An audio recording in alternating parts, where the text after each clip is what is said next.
Oi, pessoal, tudo bem? Hoje a gente vai falar um pouquinho sobre a antropometria em situações especiais. E quais seriam essas situações especiais? São situações onde o paciente ele não consegue ficar na posição anatômica que é necessária para a realização das medidas. Então, pacientes hospitalizados ou acamados, pacientes com edema, pacientes com deficiência física, paralisia cerebral e síndrome de Down. Então, além do posicionamento necessário, às vezes o paciente tem alguma alteração que pode ter um impacto direto sobre a medida antropométrica que a gente quer avaliar. Então, falando aí inicialmente dos pacientes hospitalizados e acamados, esses pacientes muitas vezes não conseguem permanecer em pé, nem por um curto período de tempo, para a tomada da estatura e para serem então posicionados em cima da balança para a tomada do peso. Nessas situações, a gente pode utilizar algumas equações de predição, tanto para a estatura quanto para o peso.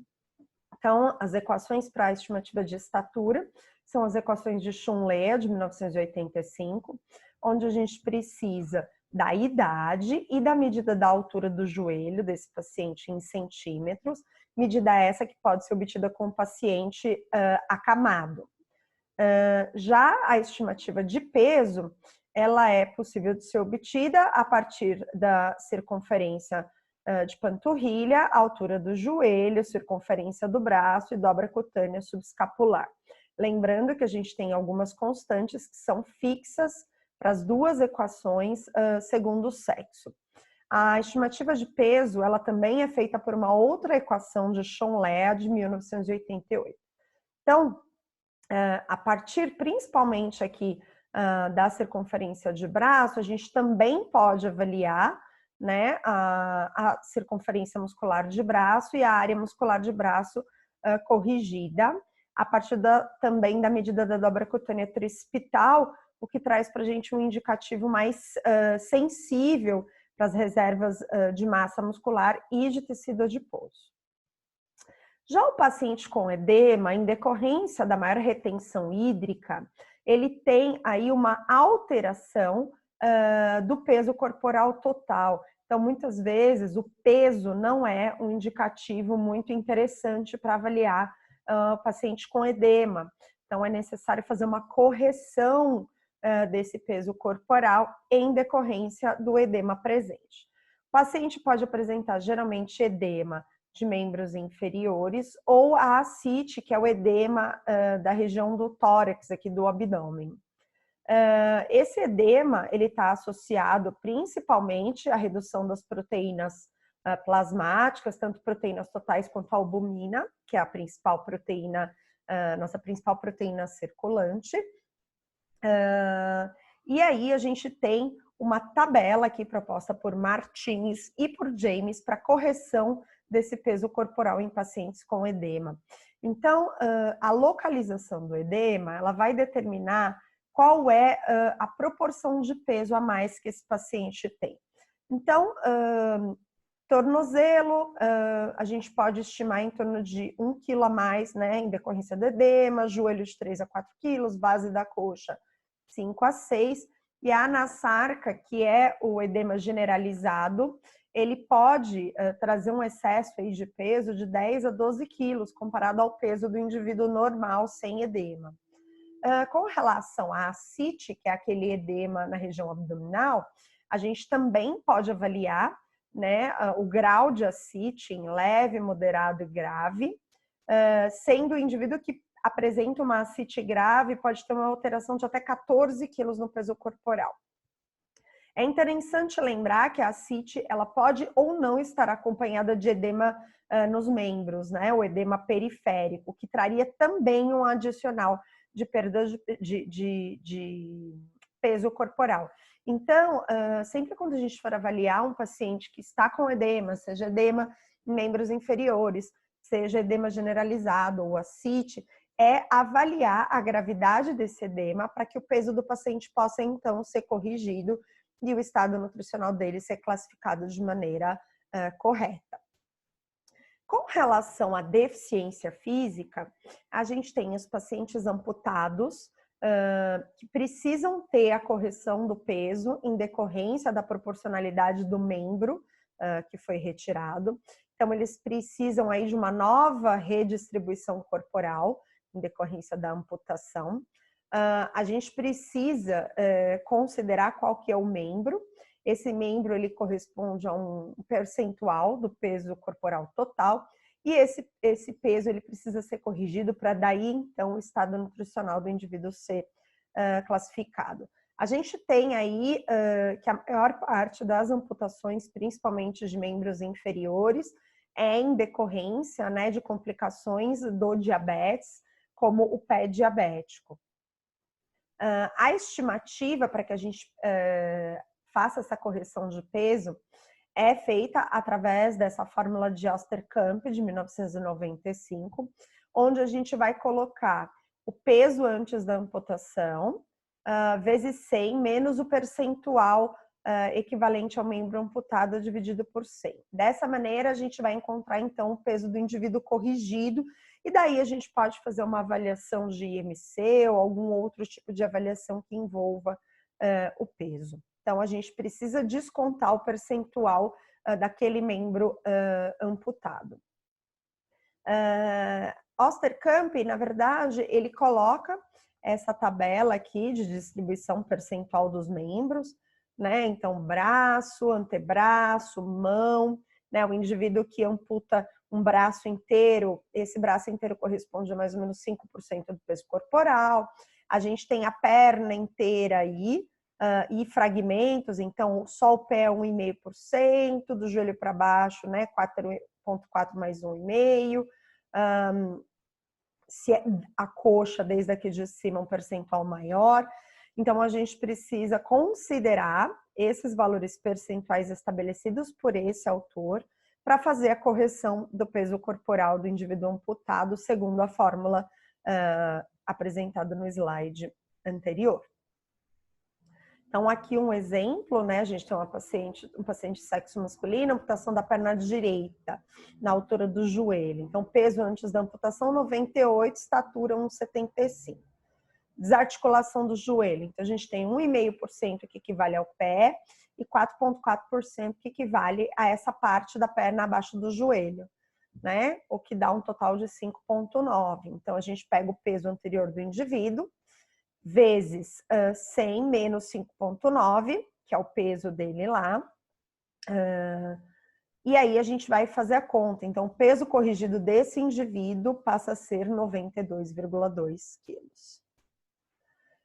Um outro grupo aí de pacientes com deficiência física e mobilidade reduzida que a gente pode atender são os cadeirantes, né? A gente tem o indivíduo em uso de cadeira de rodas por uma série de lesões aí que impossibilitem dele deambular sozinho ou com uso de muleta ou bengala. Mas a maioria dos pacientes que estão em uso de cadeira de rodas são pacientes que apresentam lesão medular ou o que a gente chama de trauma raquimedular, que é a diminuição ou perda da função motora, sensorial e anatômica da medula, que vai acontecer em decorrência principalmente de algum tipo de trauma que causa uma lesão total ou parcial. Essa lesão ela vai causar basicamente uma diminuição da função motora e pode trazer algumas alterações sensoriais. Então, isso vai depender do grau e da altura da lesão. A gente não tem parâmetros específicos para fazer a avaliação antropométrica desses indivíduos. Então, a gente precisa adaptar as referências dos indivíduos não cadeirantes.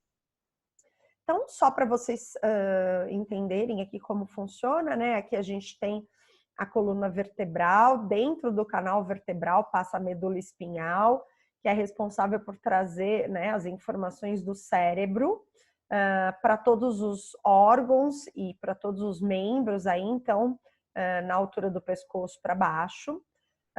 Essa coluna, ela é basicamente dividida, né, em região sacra, lombar, região torácica e região cervical. Então, quanto mais alta a lesão medular, maior o comprometimento funcional do indivíduo, seja ele motor, né, de movimento, de sensibilidade, tá? Então, normalmente lesões mais baixas, aqui na altura da lombar, na altura da torácica, geralmente o indivíduo vai apresentar uma paralisia aí dos membros inferiores, podendo também apresentar algum certo comprometimento dos membros superiores, né? Então, como fraqueza das mãos, dificuldade para movimentos finos.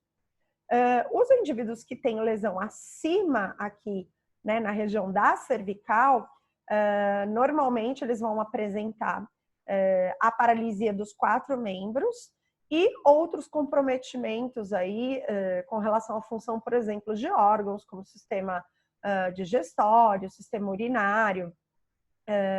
E lesões acima da 5ª vértebra cervical pode trazer comprometimento do controle respiratório, tornando obrigatório o uso, por exemplo, de traqueostomia para esses indivíduos e ventilação mecânica. O peso, né, como que a gente pode aferir? A gente precisa primeiro ter em mente se a gente tem uma balança que comporte pesar o indivíduo na cadeira de rodas, né? Então a gente pode pesar esse indivíduo na cadeira de rodas e simplesmente depois descontar o peso da cadeira. Então pesa o indivíduo na cadeira e depois pesa só a cadeira. É importante que ele esteja com um mínimo de roupas possível. Existem algumas balanças específicas no tipo guincho que conseguem levantar esse indivíduo, né, sem a cadeira de rodas. A gente consegue então ter uma medida um pouco mais direta. Caso não seja possível fazer nenhum tipo de pesagem, a gente pode fazer a estimativa do peso, né, pela equação de Schonlehr, que utiliza a altura do joelho, a circunferência do braço e a dobra cutânea subescapular. Com relação à estatura, é a mesma coisa. A estatura é bem mais difícil da gente conseguir adaptar. Então, como indicativo, a gente pode ou colocar o indivíduo na maca deitado, numa maca reta e fazer essa leitura, ou ainda fazer a estimativa através, seja da envergadura ou semi-envergadura dos braços, ou ainda utilizar a equação de estimativa que utiliza a altura do joelho, tá? Então, são 2 possibilidades. A gente pode avaliar aí, né, outras circunferências e dobras cutâneas. Então, a circunferência abdominal, ela é pouco confiável nesses indivíduos, porque em decorrência da lesão, eles não conseguem ficar em pé, que seria a posição ideal para a aferição da circunferência abdominal. E alguns, dependendo da altura da lesão, mesmo sentados, não conseguem ficar tão eretos. Então, um bom indicador aí para associar com o acúmulo de gordura visceral seria utilizar a circunferência de pescoço. A circunferência de braço, ela pode ser utilizada, já que ela traz aquele informativo, né, de massa muscular, massa magra e massa gorda. E junto com a dobra cutânea do tríceps, a gente pode avaliar, então, circunferência muscular do braço e área muscular do braço corrigida. Na prática, a gente então vai acabar utilizando os parâmetros que são preconizados para os indivíduos que não têm lesão, que não utilizam cadeira de rodas, e a gente precisa ter um pouquinho de cuidado, porque às vezes os resultados obtidos eles têm uma margem de erro maior em decorrência desse posicionamento não adequado para a realização da técnica antropométrica. Então, a gente precisa ter um pouquinho de cuidado para avaliar os resultados das nossas aferições. A paralisia cerebral é uma condição que também traz aí alterações corporais e que pode ter impacto direto na classificação do estado nutricional, se a gente principalmente classificar essas crianças nas curvas de crescimento que são desenvolvidas para crianças sem paralisia cerebral. Normalmente, essas crianças elas são bem menores, né, em decorrência da menor movimentação, então da inatividade física, alguns fatores endócrinos, e muitas vezes da paralisia cerebral está associada à prematuridade, baixo peso ao nascer, que são decorrência da restrição do crescimento intrauterino. Então, normalmente essas crianças elas têm menos massa muscular, menos massa adiposa e menor densidade óssea também. Então, utilizar, né, os índices antropométricos da população geral não é o ideal. Existem curvas específicas para crianças com paralisia cerebral, que são as curvas de Dye e colaboradores de 2017, que podem ser uma boa opção aí para avaliar de maneira mais específica o desenvolvimento dessas crianças.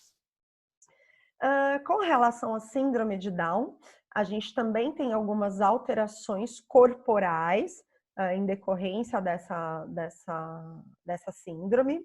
A síndrome de Down, ela também é conhecida como trissomia do 21. Então, esses indivíduos apresentam 3 cromossomos ao invés de 2 no par 21, o que traz aí uma característica clínica variada, né? E alguns sinais bastante característicos da síndrome. Esse quadro clínico, ele inclui maior predisposição para doenças cardiovasculares, problemas respiratórios e para sobrepeso e obesidade. Então, são indivíduos que vão ter uma menor massa muscular e uma maior massa aí adiposa comparado aos indivíduos sem a trissomia. Então, a gente tem aqui 2 curvas que são utilizadas para a classificação de pacientes com síndrome de Down. Então, a gente tem a Cronk e colaboradores e os padrões de referência de Mustache, que também podem ser aplicados. Então, são referências aí utilizadas desde de bebês até indivíduos com síndrome de Down na idade adulta. Essas são as referências aqui que foram utilizadas. Espero que vocês tenham gostado aí desse material.